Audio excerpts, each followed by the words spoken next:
پہلے سورہ بقرہ کی مختلف آیتوں کا خلاصہ پیش کیا گیا۔ آج کی جو آیت کریمہ ہے، اس آیت کریمہ کا تعلق پچھلی آیت سے ہے کہ جس آیت کریمہ میں یہ بات بیان کی گئی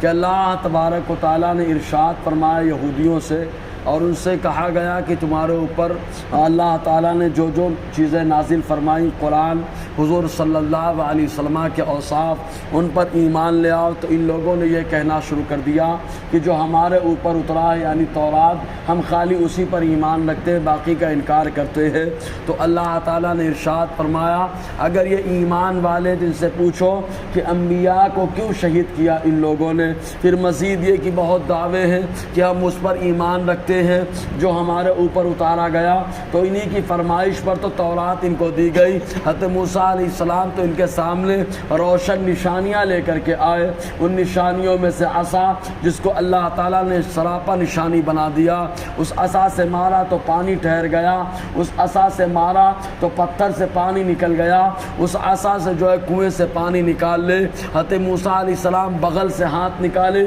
تو چمکتا ہوا نظر آئے، اور بہت ساری نشانیاں اللہ تبارک و تعالیٰ نے حضرت موسیٰ علیہ السلام کو عطا فرمائی، جو ان لوگوں نے دیکھی بھی، اور اس کے باوجود ان لوگوں نے جب فرمائش کی کہ ہم کو تورات کتاب چاہیے جس سے معمولات زندگی کا ذکر ہو، تو موسیٰ علیہ السلام نے اللہ تعالیٰ کی بارگاہ میں عرض کیا، تو مولا تبارک و تعالیٰ نے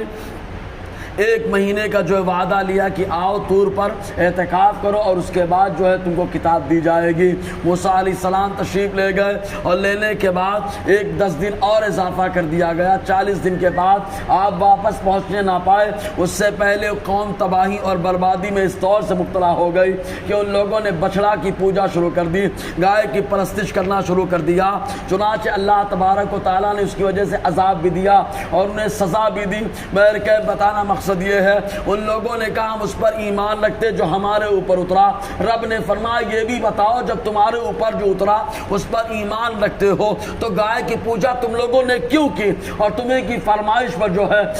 تورات دی گئی تم لوگوں نے انکار کیوں کر دیا۔ حضرت موسیٰ علیہ السلام نشانیاں لے کر کے آئے، تو ان تمام نشانیوں کا انکار تم لوگوں نے کیوں کر دیا۔ اللہ تبارک و تعالیٰ فرماتا ہے وَلَقَدْ جَاءَكُم مُوسَىٰ بِالْبَيِّنَاتِ، اور یقیناً آئے تمہارے پاس موسیٰ بالبینات، روشن دلیلیں لے کر کے، وہ دلیلیں جو معجزات ہیں، وہ دلیلیں جو حضرت موسیٰ علیہ السلام کے نبی ہونے کی نشانی ہے، وہ دلیلیں، وہ گواہیاں جو تورات کی حقانیت کی نشانی ہے۔ بہر کہ ثم استخذتم العجل من بعدی، پھر تم لوگوں نے بچڑے کو معبود بنا لیا۔ موسیٰ علیہ السلام کے طور پر جانے کے بعد ان دوران ان لوگوں نے جو ہے سامری جو ہے ان لوگوں کو ورغلایا، اور ورغلانے کے بعد ان لوگوں کے پاس جو زیورات بنی سے ان لوگوں نے فرعونیوں سے لیا تھا، ان زیورات کو جمع کر کے آگ میں ڈالا، اور ڈالنے کے بعد جب اس کو ڈھالا اور ڈال کر ایک بچڑا بنا کر کے ان لوگوں کے سامنے پیش کر دیا، اور کہا یہی تمہارا معبود ہے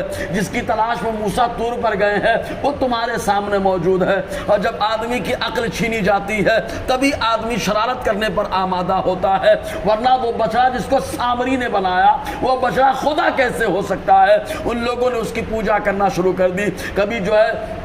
ہوا بھر جاتی تو وہ آواز کرنے لگتا، یا مٹی ڈالنے کی وجہ سے وہ مٹی جو حضرت جبرائیل علیہ السلام کی گھوڑی کے قدم کے نیچے سے سامری نے اٹھایا تھا، جس کا ذکر خود سورہ طٰہٰ کے اندر موجود ہے، اس مٹی کو اس نے ڈال دیا، ڈالنے کی وجہ سے وہ بچڑا بولنے لگا، تو کہنا شروع کر دیا تمہارا معبود ہے۔ وہ لوگ خوب اچھل کود اور دھمال کرتے اور اس کے سامنے اعتکاف کرتے اور ساتھ ہی ساتھ اس کے لیے سجدہ کرتے۔ تو اللہ تبارک و تعالیٰ فرماتا ہے ثم استخذتم العجل، پھر تم نے بچڑے کو معبود بنا لیا، من بعد موسیٰ علیہ السلام کے جانے کے بعد، وانتم ظالمون، اور تم ظلم کرنے والے ہو۔ تو تمہارا یہ دعویٰ کھوکھلا ہے کہ جو ہمارے اوپر اترا ہے ہم اس پر ایمان رکھتے ہیں، اگر اس پر ایمان رکھتے تو بچڑے کی پوجا نہیں کرتے، موسیٰ علیہ السلام کی نشانیاں دیکھنے کے باوجود اس جہالت میں مبتلا نہ ہوتے۔ انشاءاللہ اور آگے گفتگو رہے گی۔ اللہ تعالی ہم سب کو فیضان قرآن، برکات قرآن سے مالا مال فرمائے۔